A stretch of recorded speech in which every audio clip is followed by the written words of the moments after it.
আজকের ভিডিওতে সবাইকে স্বাগতম জানাচ্ছি। আমরা আজকে চলে এসেছি রান্নায়। আপনারা এখানে দেখতে পাচ্ছেন যে ছাগলের ভুঁড়ি, পাশে আলু আর এই পাশে পেঁয়াজ রসুন আর শুকনো মরিচ। আমাদের কড়াই গরম হয়ে গেছে, কড়াই তেল দিয়ে নিচ্ছি।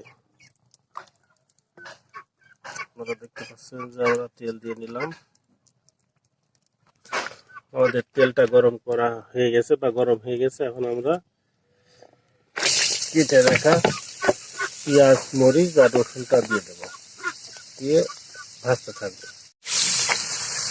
চোখের মতো জিরা দিয়ে নিচ্ছে, হলুদ, লবণ। জিরাটা একটু ভেজে নিলাম, সব কিছু একেবারে নাড়াচাড়া করে দিচ্ছি। এটা কিছু সময় জ্বালানোর পরে বা ভাজার পরে কিন্তু আমরা ঝুড়িটা রাখা আছে সেটা এর মধ্যে দিয়ে দেবো। আমরা বেশ কিছু সময় জাল দিয়েছি, জাল দিয়ে এখন আমরা ছাগলের ভুঁড়িটা ওয়াশ করে রাখা সেটা দিয়ে দিলাম।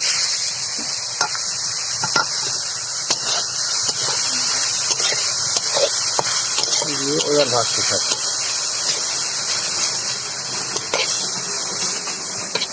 এটা বেশ সময় ভাজার পর তারপরে কিন্তু আমরা আলুটা দিয়ে দেবো।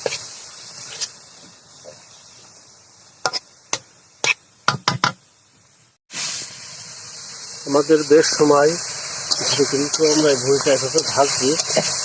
এখন আমরা আমাদের কেটে রাখা যে আলুগুলো ছিল সেগুলো দিয়ে দিই।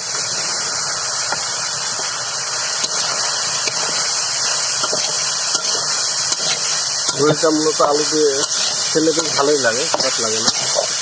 যার কারণে কিন্তু আমরা আলু দিয়ে রান্না করার চেষ্টা করছি। এখন এভাবে আমরা ভাজতে থাকছি।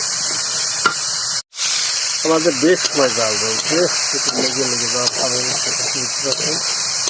লেগে লেগে যাওয়া ভাব হচ্ছে। যার কারণে আমরা আরেকটু তেল দিয়ে নেবো, তেলটা আরেকটু ভালো করে ভেজে নেবো, তাহলে আলুটাও সিদ্ধ হয়ে যাবে, সব কিছু ভালোভাবে সিদ্ধ হয়ে যাবে।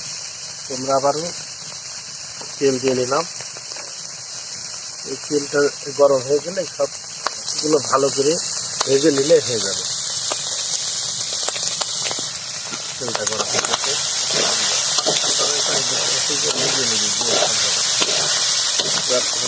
তেল দিয়ে ভালো করে ভেজে নেব।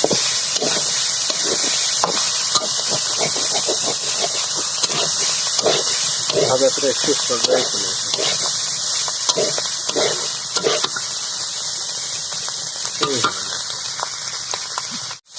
আমাদের রান্না শেষ হয়ে গেছে। সকলকে ধন্যবাদ।